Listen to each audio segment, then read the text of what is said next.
Jemaat yang dikasihi oleh Tuhan, apa kabarnya? Saya berdoa kita semua dalam keadaan yang baik dan sehat. Dan berjumpa lagi dalam channel YouTube Sola Gracia Ministry. Dan dalam beberapa hari ke depan kita akan diberkati melalui kebenaran firman Tuhan.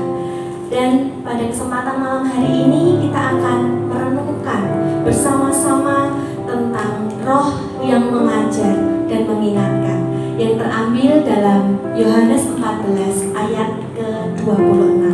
Firman Tuhan berkata demikian, tetapi penghibur, yaitu Roh Kudus yang akan diutus oleh Bapa dalam namaku, dialah yang akan mengajarkan segala sesuatu kepadamu dan akan mengingatkan kamu akan semuanya yang telah kukatakan kepadamu. Bapak Ibu yang dikasihi oleh Tuhan, kita tahu bahwa beberapa bulan terakhir ini semua siswa dari TK sampai SMA bahkan mahasiswa mereka melakukan pembelajaran secara online di rumah mereka masing-masing.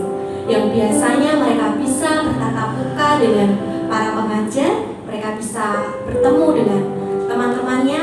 Kali ini pertemuan mereka terbatas hanya melalui gadget yang mereka punya. Dan tentunya ini juga punya kendala masing-masing. Bagi mereka yang tidak punya handphone atau gadget, ini merupakan satu kendala. Bahkan yang punya handphone tapi nggak punya kuota juga nggak bisa gitu. Tetapi segala sesuatu yang dialami ketika mau berusaha, saya yakin pasti ada jalan keluarnya. Untuk beberapa siswa, mereka mungkin merasa senang. Kenapa? Karena banyak waktu mereka di rumah ketimbang di sekolah. Tapi untuk siswa-siswa yang lain, mungkin mereka merasa jenuh, bosan, boring dengan kegiatan semacam ini, karena mereka tidak bisa bertemu secara langsung dengan para guru dan teman-temannya. Ketika mereka mengalami kesulitan dalam belajar, mereka tidak bisa bertanya secara langsung dengan guru-guru mereka.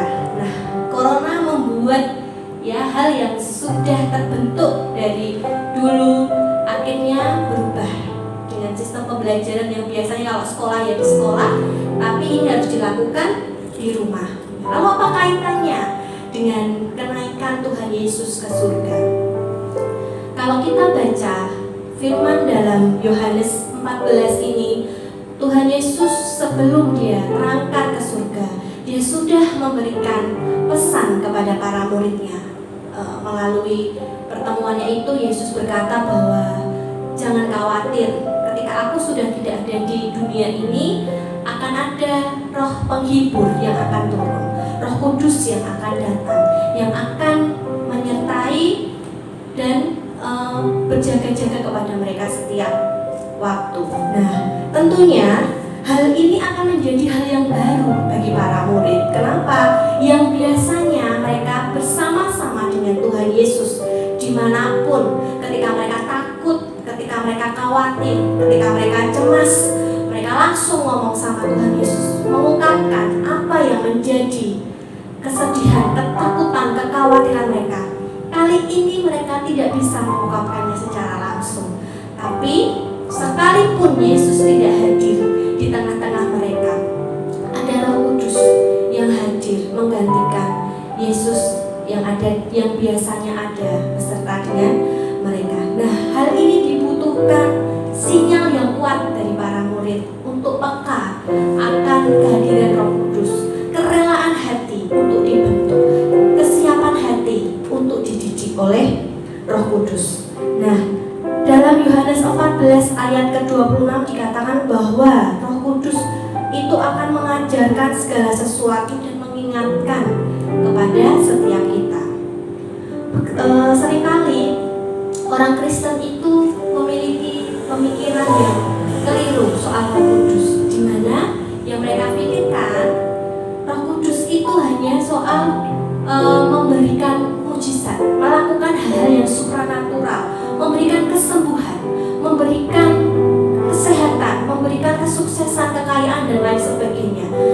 Tapi mereka lupa bahwa ketika mereka hanya fokus kepada fungsi dan karya Roh Kudus, mereka akan mudah kecewa ketika hal yang mereka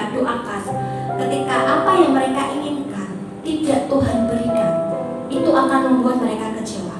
Tetapi ketika mereka fokus kepada pengenalan akan Roh Kudus, pengenalan akan Sang Penghibur, Sang Penolong itu dalam dirinya, ketika doa, harapan yang mereka naikkan tidak terjawab atau Tuhan gantikan dengan hal yang lain, mereka tidak akan kecewa karena mereka tahu yang terutama dan utama dalam hidup kita adalah tinggal di hadirat Tuhan, tinggal dekat dengan Roh Kudus.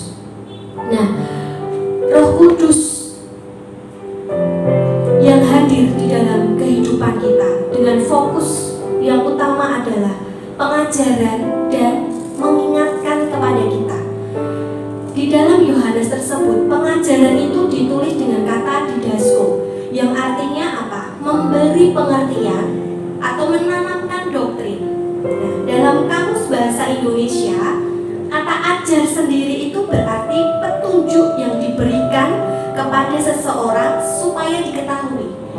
Dengan kata pengajaran yang merupakan artinya proses atau cara. Jadi kita bisa simpulkan pengajaran yang diberikan Roh Kudus apa? Suatu proses atau cara atau petunjuk yang dilakukan oleh Roh Kudus kepada kita supaya kita memiliki doktrin atau pengertian yang benar, ya. Pengertian tentang apa? Pengertian tentang bagaimana sebagai orang percaya kita hidup. Lalu bagaimana kita mengerti kalau Tuhan itu sedang mengajar atau mendidik kita? Tidak selalu dengan hal-hal yang ajaib atau supranatural, kita mendengar suara secara audio seperti itu. Tetapi Tuhan mengajar kepada kita lewat kehidupan kita sehari-hari.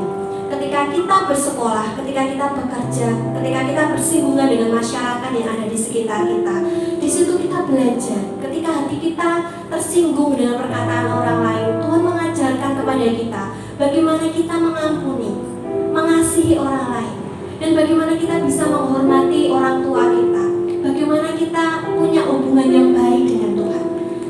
Di situ Roh Kudus mengajarkan kepada kita bagaimana sebagai orang percaya kita harus bertindak dan bersikap. Lalu kata kedua yang penting juga menurut saya dikatakan mengingatkan. Mengingatkan di situ tertulis dengan kata hupomimnesko, yang artinya meminta perhatian. Dalam KBBI dijelaskan memberi ingat, memberi nasihat atau teguran. Supaya apa? Supaya kita mengerti tanggung jawab atau kewajiban kita. Jadi ketika Roh Kudus mengingatkan kita, mengingatkan perbuatan kita yang mungkin melanggar firman Tuhan, Roh Kudus sedang memberi nasihat kepada kita. Memberi nasihat, bagaimana cara Roh Kudus memberi nasihat kepada kita? Bisa melalui firman Tuhan yang kita baca, melalui orang tua kita, melalui orang-orang yang ada di sekitar kita. Tuhan bisa memakai berbagai cara untuk memberi nasihat yang membangun kehidupan kita. Dan bahkan Roh Kudus bisa menegur kita, menegur supaya apa yang kita lakukan yang salah, yang keliru itu kita perbaiki dan kita kembali kepada jalan Tuhan. Jadi ketika kita ditegur oleh Tuhan, mungkin dulu kita berdoa supaya hidup kita diberkati, dan ketika kita diberkati, kita mulai lupakan Tuhan. Kita membuang waktu kita yang bersenang-senang tanpa melakukan pelayanan, tanpa beribadah. Dan mungkin setelah hal itu terjadi, keuangan kita mulai berkurang, kesehatan kita mulai berkurang, dan bisa saja ini merupakan teguran dari Tuhan. Dan kalau Tuhan tegur, bukan berarti Tuhan membenci kita. Ketika Tuhan menegur, itu wujud bahwa Tuhan amat sangat mengasihi kita. Dia ingin kita kembali ke jalannya. Dia ingin kita kembali melakukan hal-hal yang Tuhan sukai dalam hidup kita. Dan lewat corona ini juga kita belajar dan semakin mengerti bahwa kita ini makhluk yang kecil. Tanpa Tuhan kita tidak bisa apa-apa, dan kita bukan siapa-siapa. Dan melewati proses ini, kita semakin menyadari bahwa kita butuh pertolongan yang daripada Tuhan. Nah, Bapak Ibu Saudara, beberapa hari ini saya sedang senang untuk membuat hasil karya dari bahan bekas, yaitu plastik belanjaan seperti itu. Saya memang tidak bertemu langsung dengan mengikuti arahan, bimbingan. Sedikit demi sedikit apa yang harus dipotong, apa yang harus dibakar, apa yang harus dilem, saya ikuti. Walaupun terkadang tangan saya harus terluka, tapi saya lakukan dengan setia, dengan seksama. Dan akhirnya bunga yang saya buat jadi. Demikian juga buat setiap kita. Jika kita mau dibimbing, diajar, dan diingatkan oleh firman Tuhan, lakukanlah dengan baik dan setia. Karena semuanya itu Tuhan pakai untuk mendatangkan kebaikan dalam hidup kita, supaya kita menjadi bejana yang indah di hadapannya. Tuhan Yesus memang tidak terlihat bersama-sama dengan kita, tapi kehadiran Roh Kudus itu nyata dalam hidup kita.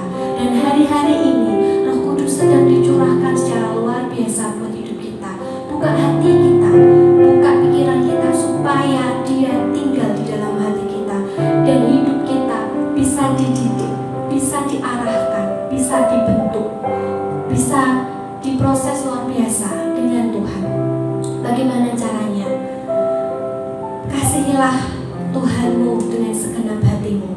Bukan hanya mengasihi berkat-berkatnya saja, tapi kasihilah sumber berkat itu.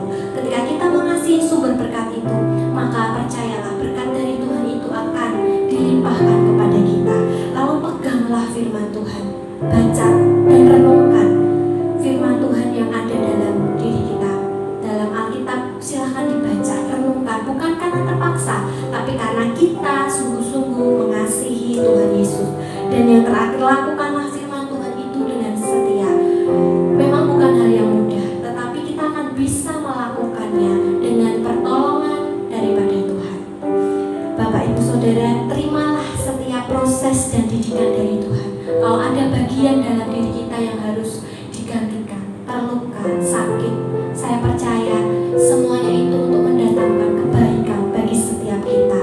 Dan apapun profesi kita saat ini, janganlah lupa untuk terus melayani Tuhan.